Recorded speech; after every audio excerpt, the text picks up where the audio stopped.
Voilà, bien-aimés dans le Seigneur, nous sommes revenus dans notre studio virtuel pour pouvoir réellement partager la parole du Seigneur. Comme j'étais en train de pouvoir le dire, nous sommes mercredi et comme tous les mercredis, nous venons répondre aux questions qui sont les vôtres. Nous venons répondre aux questions que vous nous posez. Nous avons connu le bug, je crois que c'est mon ordinateur qui a eu un problème et j'espère que ça ne va pas se reproduire parce que on a dû réparer cela et nous espérons que nous allons pouvoir tenir l'émission comme d'habitude. Que le Seigneur vous bénisse, que le Seigneur vous soit très favorable. C'est votre mission que la Bible parle et votre serviteur, le pasteur Philippe Mukenge. Aujourd'hui, nous parlons de l'écriture que le Seigneur a dû dire à Nicodème pour dire que personne n'est monté au ciel si ce n'est celui qui est descendu du ciel, le Fils de l'homme qui est dans le ciel. Et nous avons dit, et pourtant les Écritures nous montrent que Élie est allé au ciel, Enoch a été enlevé. Maintenant, que dire d'une telle parole? Pourquoi nous avons aussi pris ce thème? C'est pour que nous puissions pouvoir réellement discuter, pour que nous puissions comprendre que la parole de Dieu peut être comprise par les hommes à la manière des hommes et la parole de Dieu est comprise par Dieu à sa manière.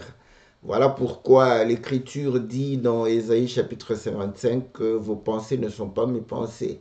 Nous comprenons que les pensées de Dieu sont éloignées de nos pensées. Donc, personne ne peut connaître la pensée de Dieu parce que nous sommes éloignés de Dieu.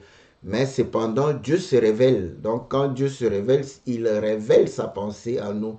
Mais quand il se révèle à nous, il utilise notre langage. Et voilà pourquoi, en utilisant notre langage, c'est pour que nous puissions le saisir dans un premier temps dans notre propre langage, mais afin de pouvoir nous amener à son niveau et nous amener aux choses qui les concernent. Voilà pourquoi dans l'écriture de Jean chapitre 3, où nous étions, où nous avions évoqué, nous allons relire cette écriture.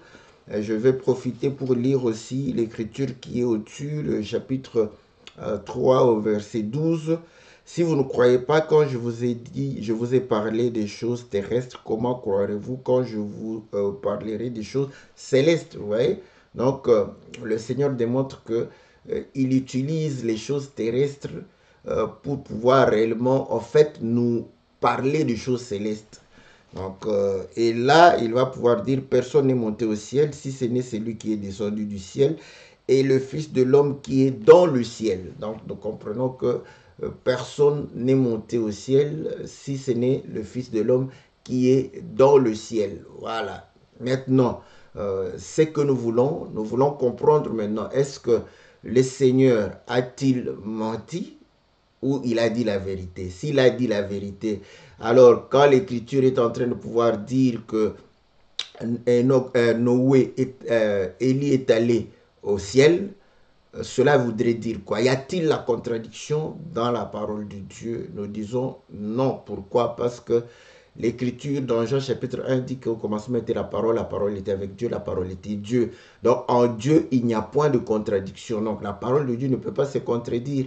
Mais c'est qu'il y a, à notre niveau, nous pouvons voir des choses qui puissent se contredire. Voilà, là on doit être honnête aussi. Donc quand nous lisons, nous comprenons qu'ici le Seigneur a été clair et net pour dire que personne n'est monté au ciel. Et nous savons que le Seigneur est la vérité. Jean chapitre 14, verset 6. Je suis le chemin, je suis la vérité. Et dans Jean 18, nous avons vu que le Seigneur est venu rendre témoignage à la vérité. Et ceux de la vérité entendent sa voix. Voilà. Donc nous comprenons que en lui, il y a la vérité. Voilà pourquoi il a dit, si vous croyez à ma parole, vous demeurez dans cette parole, vous connaîtrez la vérité et la vérité vous affranchira. Donc, il s'agit de la vérité et le Seigneur nous donne la vérité. On n'a pas de doute là-dessus. Le Seigneur dit la vérité. Mais le Seigneur démontre lui-même que il commence par les choses terrestres pour nous communiquer les choses célestes. Quand nous prenons Moïse, il va dire à Moïse, vois les choses célestes, il lui montre les choses célestes et il va pouvoir réellement l'amener sur la terre pour représenter les choses célestes. Donc les choses terrestres nous aident, n'est-ce pas, dans leur représentation pour comprendre les célestes. Et c'est là où nous disons, parce que j'ai dit que j'ai dédié cette émission à mon ami Pierre-Alex, n'est-ce pas? Je salue mon ami Kadir. J'espère que cette émission pourra, n'est-ce pas, nous aider à pouvoir comprendre. Non seulement lui, mais nous voulons que nous puissions comprendre que la parole de Dieu doit être comprise selon que Dieu veut la communiquer, la révèle à nous, pas selon notre compréhension. Je ne suis pas contre la compréhension humaine, parce que si vous ne comprenez rien en tant qu'humain, vous ne comprendrez même pas les choses célestes ou les choses de l'esprit. Donc, maintenant, en tant qu'humain, chacun peut avoir une compréhension différente de l'autre. Il n'y a pas de souci, parce qu'on ne va pas faire l'unanimité pour que tout le monde pense la même chose. Nous ne sommes pas des robots, nous ne sommes pas des plantes, nous sommes des humains, nous avons nos sentiments, nous avons nos ressentis, nous percevons les choses de manière différente. J'ai toujours donné l'exemple d'un daltonien qui est avec vous. Voilà, vous voyez un témoin qui passe et vous vous dites que non, il était en costume bleu. Mais cependant, lui, quand il fera son témoignage, il ne dira pas qu'il est en costume, s'il ne voit pas le bleu. Il va dire ce que lui, il voit. S'il voit le bleu vert, il dira qu'il est en costume vert. Donc, à ce moment-là, il y a une apparente contradiction.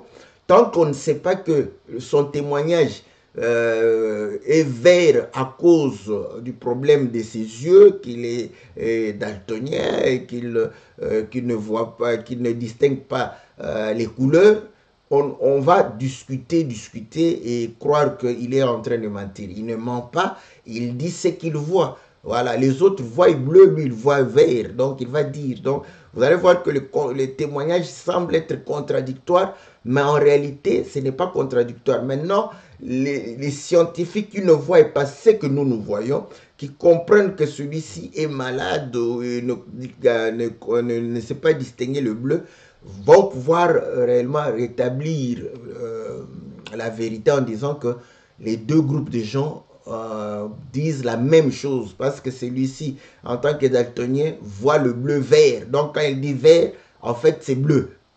Vous voyez comment la parole de Dieu doit être réellement comprise. Voilà. Oui, mon ami Alex, que Dieu te bénisse. Donc vous allez comprendre que personne n'est monté au ciel. Ça, quand nous comprenons avec notre intelligence, cela voudrait dire personne. Donc en dehors de Jésus, personne n'est monté au ciel. Donc si vous commencez à citer les noms des gens, donc on dira personne. David, non. Abraham, non. Vous citez encore qui? Noé, non. Vous citez, non. Élie. Bon, là, on peut hésiter. Mais moi, comme je suis un peu fou dans la foi, je peux dire non directement. Voilà. Donc, maintenant, quand je dis non, et quelqu'un vient, il dit non, Élie est monté au ciel. Bon, au lieu de pouvoir se chamailler, il faut chercher à comprendre. Quand lui, il dit qu'Élie est allé au ciel, ça veut dire quoi? Lisons l'écriture de Élie, n'est-ce pas, dans le livre de 2 Rois. 2 Rois chapitre 2, au verset 11. Comme il continue à marcher en parlant, voici un char de feu et des chevaux de feu les séparèrent l'un de l'autre. Et Élie monta au ciel dans un tourbillon. Ça, c'est noir sur blanc. Et j'utilise la même version de la Bible, Louis II. Donc, noir sur blanc ici, Louis II dit Élie est monté au ciel. Et de l'autre côté, il écrit, Jésus dit, personne n'est monté au ciel, si ce n'est le Fils de l'homme qui est descendu du ciel et qui est dans le ciel. Qu'est-ce que nous allons comprendre dans ces choses? Voilà. C'est là où nous disons que la compréhension de la parole de Dieu. C'est vrai que dans un premier temps, nous sommes des humains, nous allons la saisir, n'est-ce pas, en tant qu'humains. Et lorsque nous lisons l'écriture, Élie est monté au ciel, et que si on n'avait pas opposé cette écriture à l'écriture de Jean chapitre 3 au verset 13, à ce moment-là, tout le monde allait dire que voilà, il est monté au ciel, il est parti au ciel, Élie est monté au ciel, voilà. Maintenant, lorsque nous écoutons le Seigneur sans tenir compte de 2 Rois, chapitre 2 au verset 11, on va dire que voilà, personne n'est monté au ciel. Mais quand on considère la Bible dans sa totalité, on doit se poser des questions. Et celui qui ne se pose pas de questions n'avance pas. Et il n'y a pas de questions bêtes. Voilà pourquoi nous avons toujours dit que dans cette émission, posez vos questions parce qu'il n'y a pas de questions bêtes. Voilà. Donc, s'il y a des questions que les gens estiment être des questions bêtes, non, c'est par peut-être ils ne se connaissent pas ou bien ils n'ont pas confiance en eux. Il n'y a pas de questions bêtes. Ceux qui se posent des questions, j'ai toujours dit, Newton, c'est un grand homme scientifique. Mais quand nous avions étudié la loi de la pesanteur, comment il s'est focalisé dans la recherche pour pouvoir comprendre qu'il y a une loi de la pesanteur. Et l'unité, n'est-ce pas, de tout ça, c'est en Newton. Donc, on lui a donné ce privilège de mettre ça en unité. La question était quoi? Il voit une pomme tomber. Il s'est dit, mais pourquoi la pomme ne va pas en haut, la pomme tombe en bas? Mais si c'était dans un village chez nous ou ailleurs, même en Europe, ici, d'autres, ils allaient dire, mais tu veux que la pomme aille où? Ou bien tu veux que la mangue aille où? La mangue ne peut que tomber. Donc, on trouve que c'est une évidence. Mais lui, en se posant de telles questions, il s'est dit, mais pourquoi? Il a commencé à chercher et il a fini par découvrir qu'il y avait une force qui attirait tout. Et grâce à lui, grâce à cette question, qui paraissait être évidente, nous prenons les avions aujourd'hui.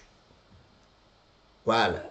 Donc, prenons encore, si nous voulons comprendre dans la manière des hommes, parce que c'est ça, en tant qu'humains, nous sommes libres de pouvoir comprendre les choses de la même manière, de la manière que nous percevons. À son époque, quand Jésus a dit que personne n'est monté au ciel, bon, ça pouvait être vrai parce qu'il n'y avait pas d'avion. Et voilà, et on pouvait dire quoi, c'est normal, personne n'a volé, personne n'est monté au ciel. Mais aujourd'hui, les astronautes, ils vont où? Ils vont où? Ils vont au ciel. Voilà. Donc, Élie est monté comme les astronautes aujourd'hui montent. Ils s'en vont, n'est-ce pas? Et nous disons, ils s'en vont au ciel. Mais quand le Seigneur dit que personne n'est monté au ciel, nous devons nous poser la question, est-ce que c'est le même ciel que le Seigneur est en train de pouvoir dire, c'est le même ciel que Élie est, où Élie est monté? C'est pourquoi je dis, Jean chapitre 1, il est dit au commencement était la parole était avec Dieu, la parole était Dieu. Et nous savons qu'en Dieu, il n'y a point de contradiction. Parce que l'évangile, ce n'est pas le oui et le non.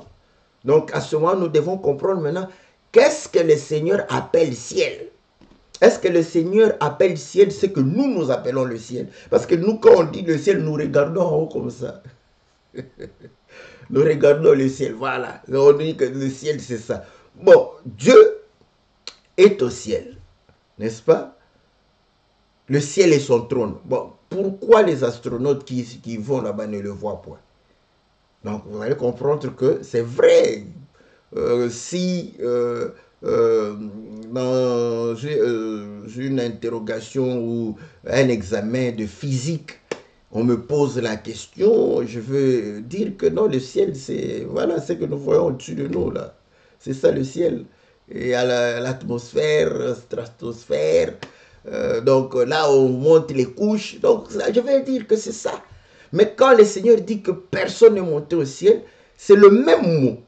Mais est-ce que ce mot-là a la même signification que dans 2 Rois chapitre 2 verset 11, où on dit que Élie est monté au ciel? Voilà. C'est là où il faut maintenant se poser les questions. Maintenant, quel est le ciel que le Seigneur... Oui, la question est posée, mais la réponse, nous ne devons pas la chercher dans nos coutumes, dans nos pensées, dans nos raisonnements. La question, nous ne devons pas, parce que c'est le Seigneur qui a dit. Donc, il faut se poser la question, qu'est-ce que le Seigneur entend par ciel? Est-ce que ce que le Seigneur entend par ciel, c'est ce que nous, les hommes, nous entendons par ciel? Non. Voilà. Donc, vous allez comprendre que ceci va nous permettre de pouvoir nous questionner. Et le Seigneur aime les questions. Parce que les questions instruisent.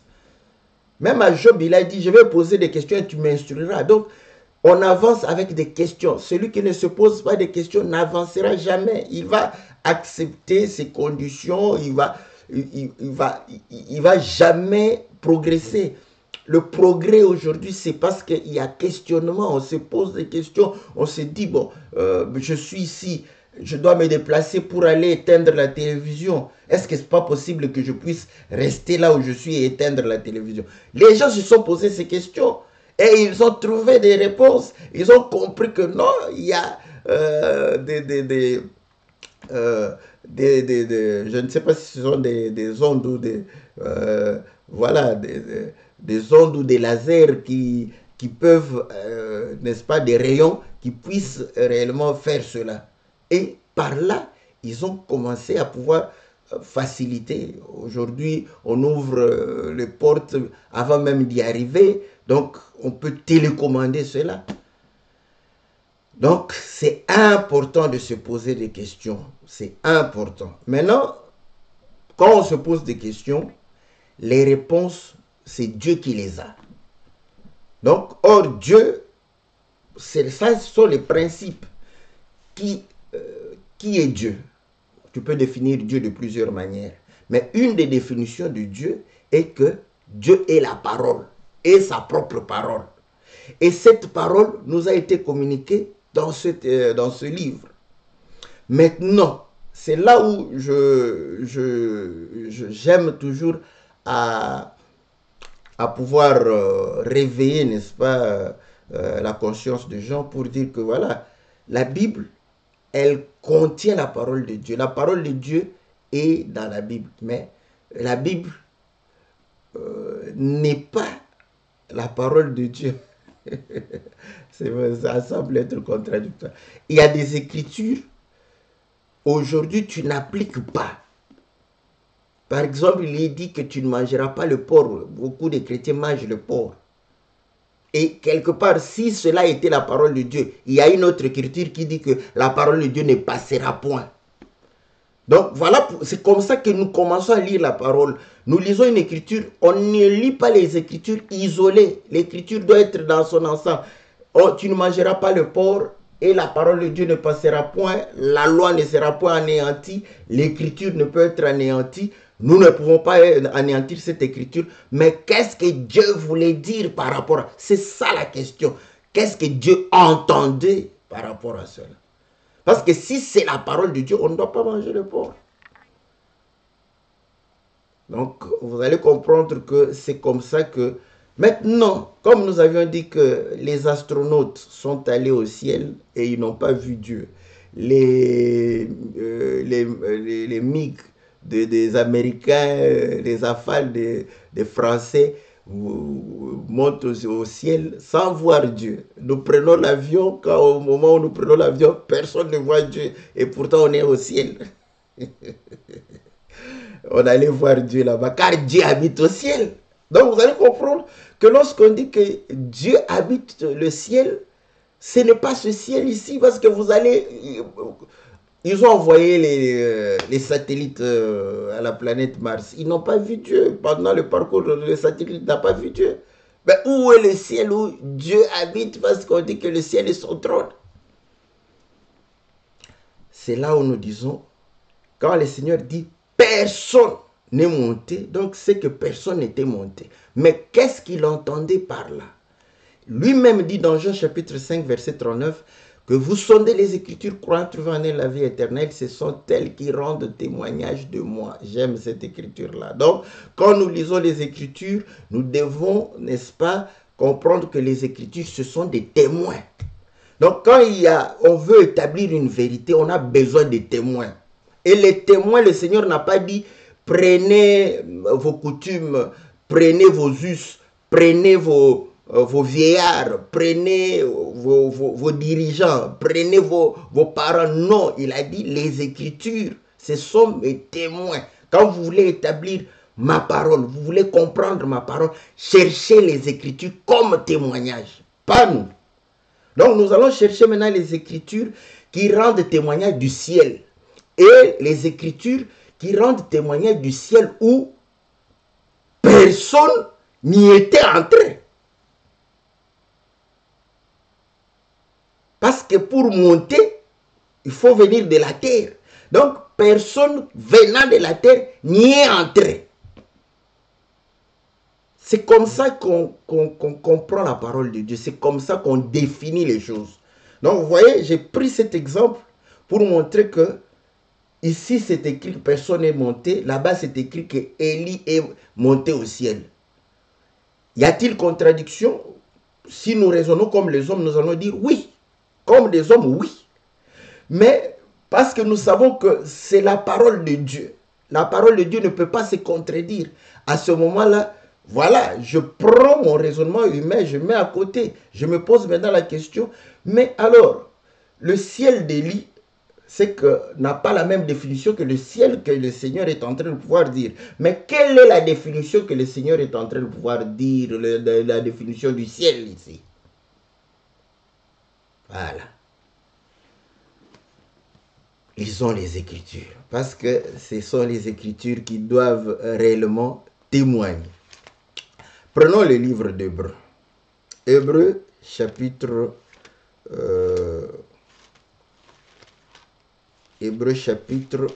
9.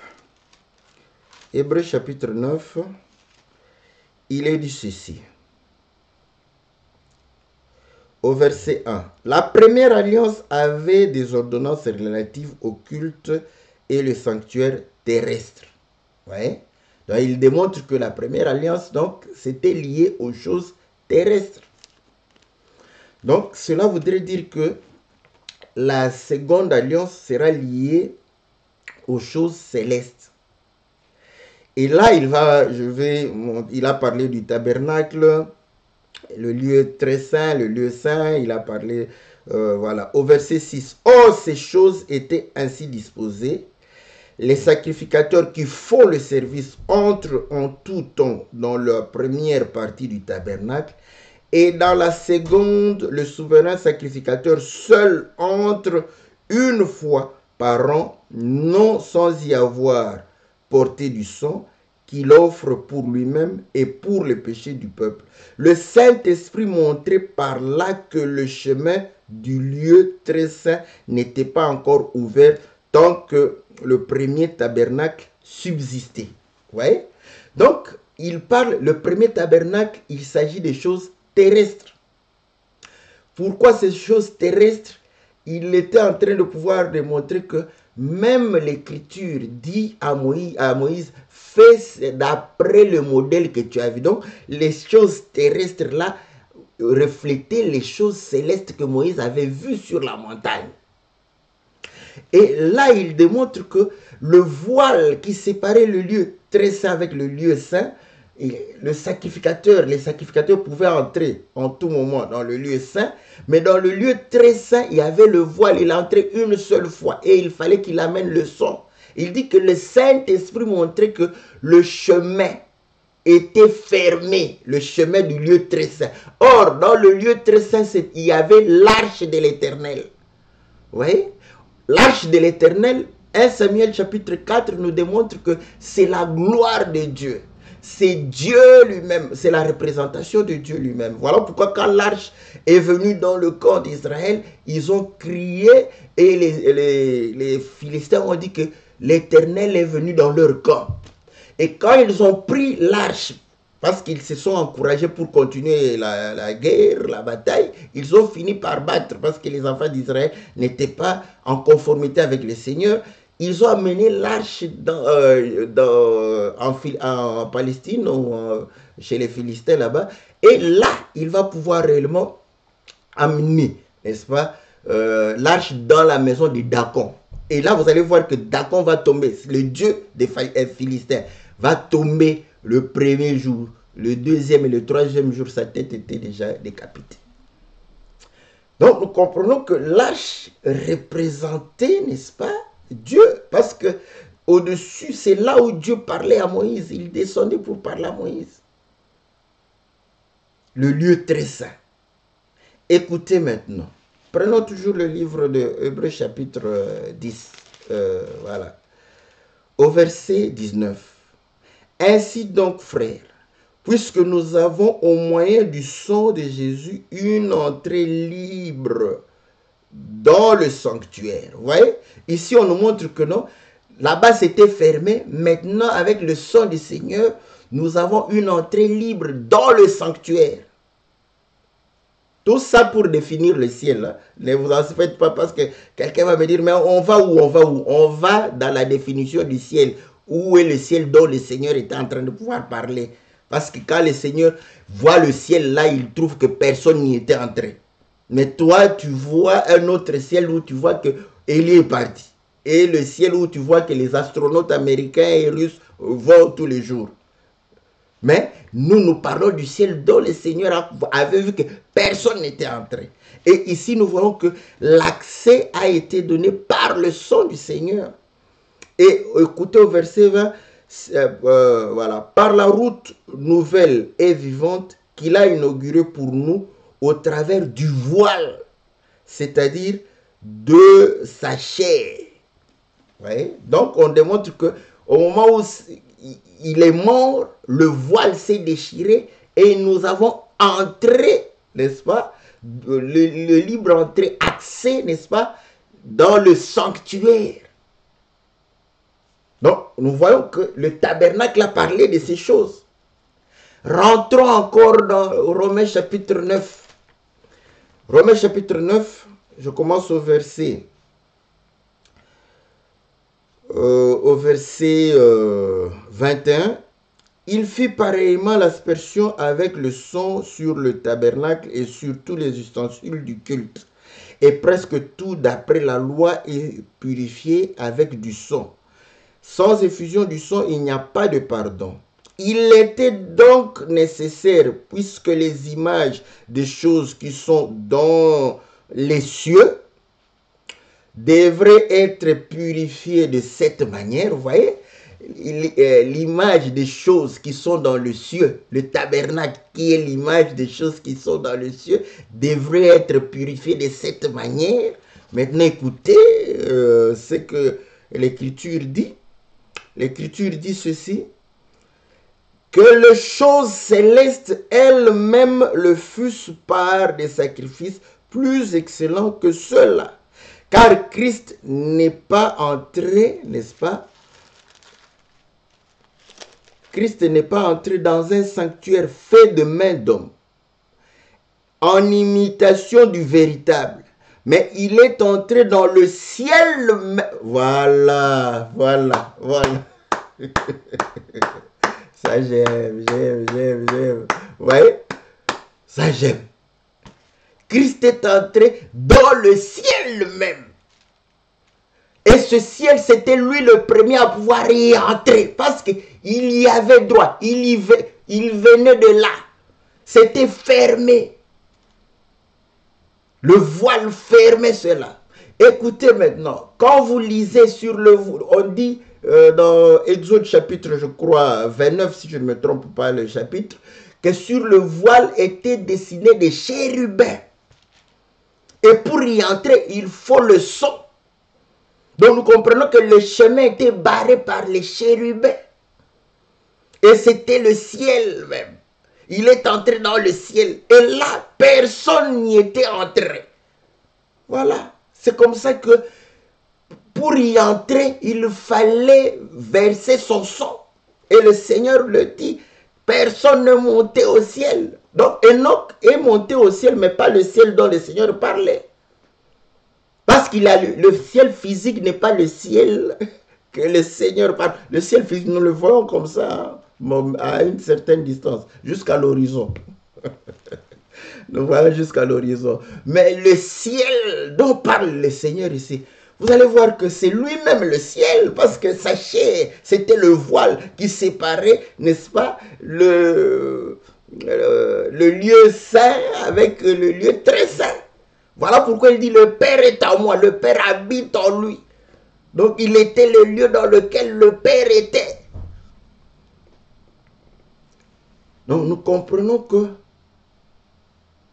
on démontre qu'il fallait le sang.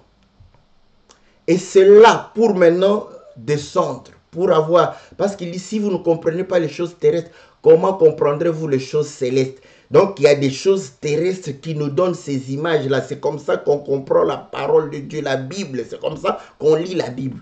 Nous voyons des chérubins qui empêchent l'accès. Mais où est-ce que nous avons, parce qu'il dit, le témoignage de 2 ou de 3 est vrai. Maintenant, cherchons où est-ce que nous avons vu encore des chérubins empêcher l'accès à l'homme. Genèse chapitre 3. Genèse chapitre 3. C'est comme ça qu'on lit la Bible. On ne lit pas la Bible avec trop d'imagination. Non, il faut se poser des bonnes questions et trouver des réponses dans la Bible, pas dans nos coutumes. Oh non, vous voyez, il y avait un grand-père. Non, ici dans la Bible. Lisons.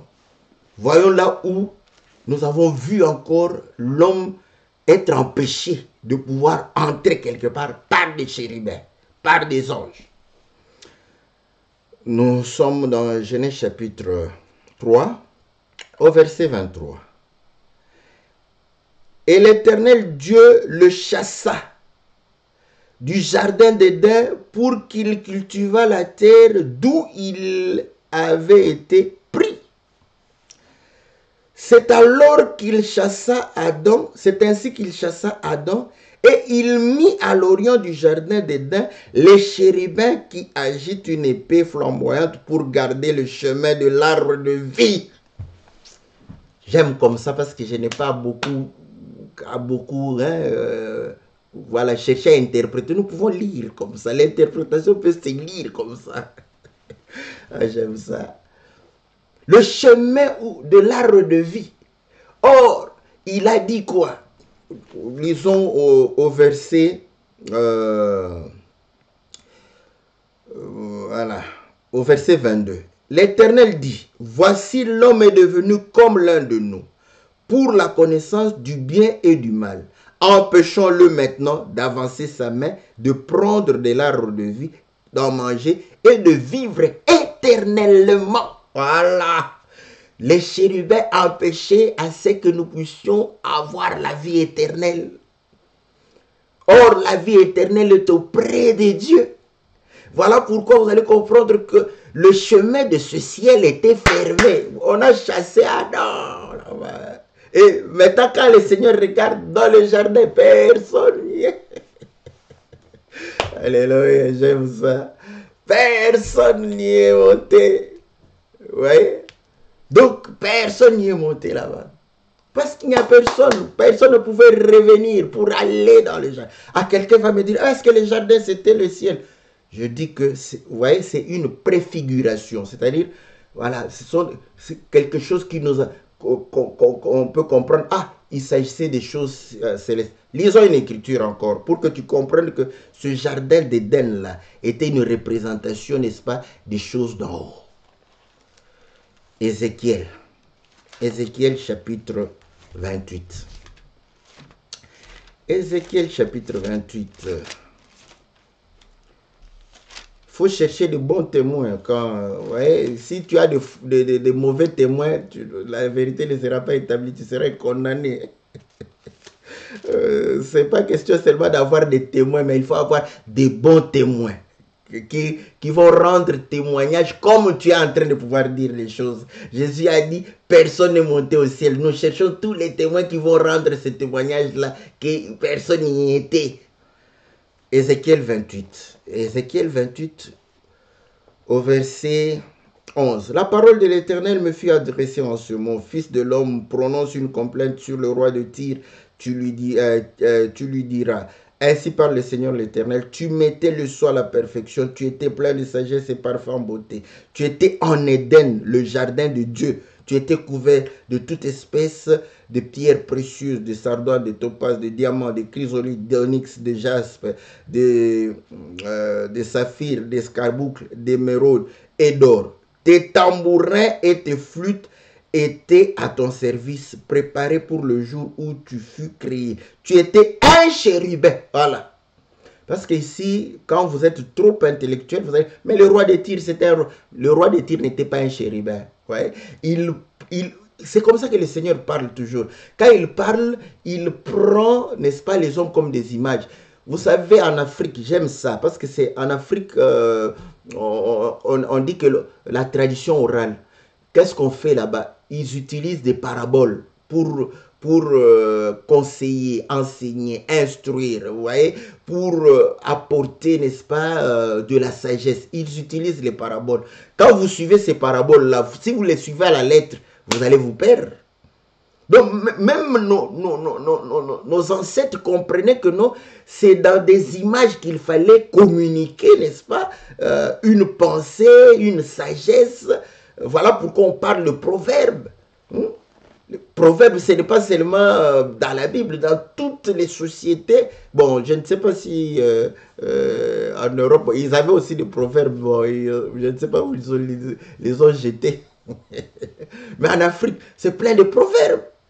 On parle en proverbe. Pourquoi? Pour communiquer la sagesse. Et le proverbe le dit même. Il dit que les proverbes, c'est pour que tu t'instruire, que tu aies de l'intelligence, de la sagesse. Chez nous, quand on dit qu'un papa qui porte plusieurs costumes, tout le monde sait, c'est la chikwang.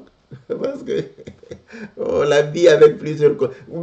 Quand quelqu'un ne comprend pas ça, papa qui porte plusieurs... Bon, quand toi tu es un Européen, tu dis, ouais, bah, c'est un homme qui en hiver, on porte plusieurs costumes. Tu portes d'abord tes costumes, tu portes, après tu portes le manteau. C'est plusieurs, c'est trois, tu portes 3 pièces, vous voyez. Et puis tu mets le manteau, c'est plusieurs costumes. Ce sont les Européens. Tu échoues. Mais chez nous, là, c'est la chikwang. Voilà. Donc vous allez comprendre que il parle du chérubin protecteur. Il était dans le jardin d'Éden. Astre brillant. Or, les astres, c'est dans le ciel. Hein? Cette image-là nous montre que c'était le jardin d'Éden était la représentation du ciel. L'homme a été chassé et le chemin a été fermé par les chérubins. Voilà pourquoi le Seigneur dira personne. Parce que si Élie était entré là-bas, nous tous on allait entrer à la manière d'Élie. Sans l'œuvre de la croix. Alléluia. C'est bon. Parce que nous comprenons que, n'est-ce pas, l'œuvre de la croix, c'est la porte qui... la clé qui nous ouvre la porte du ciel. Et c'est par là que personne ne peut être sauvé, aller au ciel sans l'œuvre de la croix. C'est pourquoi il est descendu. Il dit, personne n'est monté. Je suis descendu pour pouvoir accomplir, pour vous ouvrir mes entrailles, vous ouvrir, afin que vous y entrez. Voilà pourquoi, pour entrer au ciel, il faut être membre du corps de Christ, car le corps de Christ, c'est ça même le ciel. Voilà. C'est comme ça qu'on comprend la parole de Dieu. Pas d'une autre manière. Bon. Il faut se poser beaucoup de questions. Hein. Maintenant, moi, je me pose maintenant la question. Maintenant que nous avions dit que Élie n'est pas allé au ciel, il est allé où? Voilà la question qu'on peut se poser encore. Mais vous allez comprendre que beaucoup d'entre nous, nous sommes des fainéants spirituels. On n'aime pas se poser des questions comme ça. Quand on dit, il est allé où? Encore. On va encore chercher où il est allé. Mais il faut répondre, parce que si il n'est pas allé au ciel, il est allé où? Ah, bon, j'ai pas envie de répondre ça maintenant. Voilà. Où est-ce que Élie est allé? Parce que là, ça peut apaiser, n'est-ce pas? Apaiser notre curiosité, apaiser notre envie de connaître, apaiser notre, n'est-ce pas, envie de savoir, d'acquérir, n'est-ce pas, la sagesse, l'intelligence. Parce qu'on s'est dit, oui, ok, on comprend maintenant. Vous comprenez maintenant que et Enoch et Élie, n'est-ce pas, ils ne sont pas allés au ciel. Mais c'est vrai qu'ils sont montés comme ça. Quand les gens qui Élisée regardaient, ils voyaient Élie monter. C'est dit, ah, Élie est allé au ciel. C'est comme quand aujourd'hui nous voyons les fusées s'en aller, nous disons que les fusées s'en vont au ciel. Voilà. Ouais. Voilà. Ma soeur pose Moïse aussi. Ah, on suppose parce que Moïse, son corps a été, n'est-ce pas, disputé entre l'archange Michel et le diable. Donc, vous allez comprendre que ce n'est pas dans le tombeau qu'il s'est disputé. J'aime ça, j'aime ces choses. J'aime ces choses. Donc, ça, ce sont des exemples, des points qui, si véritablement on est honnête, hein, de manière intellectuelle, on peut comprendre que non, la parole de Dieu ne peut pas se lire de manière littérale avec notre intelligence humaine, l'intelligence qu'on peut apprendre à l'école. Ça ne peut pas. Ça ne peut pas. Il y a des, comme ça, il y a des choses où l'intelligence humaine comprend. Mais cela ne veut pas dire que c'est cette manière-là que Dieu voit les choses.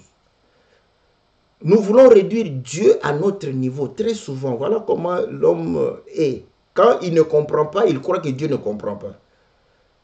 Quand il ne saisit pas, il croit que Dieu ne saisit pas. Non, quand toi tu ne comprends pas, Dieu comprend. Quand tu ne sais pas, Dieu sait. Quand tu es surpris, Dieu n'est jamais surpris. Donc voilà, maintenant il faut comprendre les choses à la manière de Dieu. Et comprendre les choses aussi à la manière des hommes.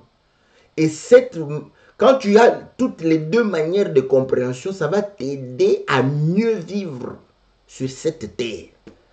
Parce que tu comprendras comment les hommes réfléchissent et comment Dieu réfléchit. Mais les gens n'aiment pas faire cet effort-là. Vous allez voir que les chrétiens, ce sont les paresseux spirituels. Parce qu'ils n'aiment pas. Il a la même foi pendant 30 ans. Il a la même connaissance pendant 30 ans de foi. La même connaissance. Cette connaissance n'a augmenté d'aucun iota. Et il est content, il s'est satisfait de ça. Mais, excusez-moi, c'est quelqu'un du tiers-monde spirituel. Parce que c'est au tiers-monde spirituel, au tiers-monde où on n'a pas voulu, n'est-ce pas, comprendre que l'intelligence était un facteur puissant de développement. Ouais. Donc le tiers-monde, c'est ça, le tiers-monde spirituel, où donc les gens se contentent de pouvoir, dès qu'il a fait sa case, c'est fini, il est dedans. Il va vivre, il a le pirogue ou la pirogue, je ne sais même pas, voilà. Donc ça reste comme ça, des années et des années. Des siècles et des siècles sur sa pirogue en train de... Il ne peut pas réfléchir que non, je dois faire un moteur pour pouvoir faire avancer ma pirogue. Non! C'est comme ça que sont les chrétiens, n'est-ce pas, la plupart des chrétiens. Ce qu'il a connu il y a 30 ans, c'est ce qu'il confesse jusqu'à aujourd'hui sans une augmentation de connaissances, sans aucune augmentation de connaissances. Mais la science est en train de... Voilà pourquoi ceux qui s'ouvrent dans la science perdent leur foi. Parce qu'ils comprennent que maintenant, ils nous ont trompés. Ils nous ont trompés avec tout ça. C'est comme ça que les gens commencent à dire. Pourquoi? Parce que cette connaissance n'a pas évolué. Et là, Vous savez qu'en science, il y a des dogmes, des axiomes. Accepte seulement comme ça. Parce qu'il y a des choses en science où on ne sait pas démontrer. On te dit à croire aussi. Comme on dit, croire seulement. Mais eux au moins, oui, quand ils croient comme ça, c'est parce qu'il y a des preuves. Il y a, comment, pas de, voilà, il y a des éléments palpables. Mais il ne comprend pas, il ne sait pas démontrer ça. Mais il sait que c'est comme ça. Voilà. C'est ça la foi des chrétiens. Mais quand on se pose des questions, quand tu lis la Bible, pose-toi toujours des questions. Pose-toi des questions. Surtout quand tu vois des contradictions, n'hésite pas. Réfléchis. C'est là où Dieu va venir t'éclairer. Dieu, il peut te permettre de pouvoir rencontrer quelqu'un. Il peut te permettre de pouvoir toi-même, n'est-ce pas, commencer à appréhender les choses. C'est comme ça que les choses avancent, la connaissance de Dieu augmente quand tu en as vécu. Quand on dit chercher, vous cherchez simplement les maisons, les voitures, les vêtements. C'est ce que vous cherchez. Vous les trouvez. Voilà pourquoi dès que vous avez un peu d'argent, voiture, vous avez un peu d'argent, vêtements, c'est ce que vous cherchez. Mais vous ne cherchez jamais la science de Dieu. Ça, jamais. Le mariage, oui. Les enfants, oui. N'est-ce pas? La promotion, oui. La prospérité, oui. Ça, vous cherchez. Je ne suis pas contre ça, il faut chercher ça. Mais la connaissance, non. Là, on ne cherche pas. Oh, pasteur, j'aurais mal à la tête. Mais pour chercher l'argent, tu n'as pas mal à la tête. Tu ne te lèves pas tôt. Tu ne te casses pas le dos. Tes nerfs ne sont pas soumis à rude épreuve. Voilà. Donc, vous allez comprendre que le ciel dont le Seigneur parlait, c'était le royaume. C'était, n'est-ce pas, la vie éternelle. Personne, car la Bible dit, car tous sont péchés, sont privés de la gloire de Dieu. Privés, tous, y compris Élie, y compris Enoch, y compris Moïse, y compris Abraham, y compris Noé. Tous ceux-là à qui la Bible a rendu témoignage, Dieu ne leur a pas donné ce qu'il leur avait promis. Nous cherchons à ce que nous puissions parvenir à la perfection avec eux ensemble. Et à la mort. Voilà pourquoi à la croix, Matthieu 27, 50, verset 55, je crois, 53, 50, où le Seigneur cria, le voile se déchira. L'accès était libre.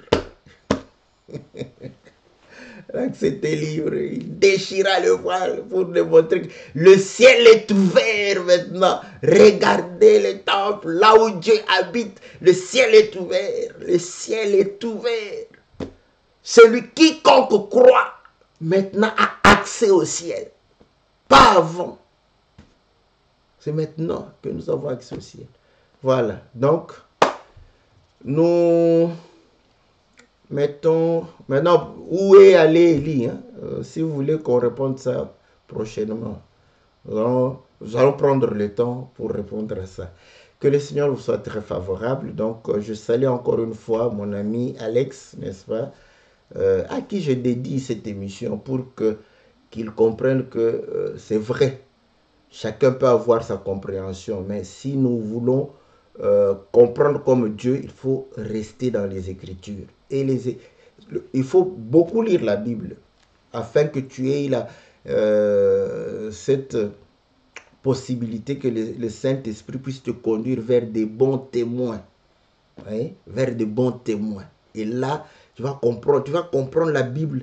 Et de manière simple, on n'a pas cherché à trop élever on les a lus tels que c'est écrit, pratiquement.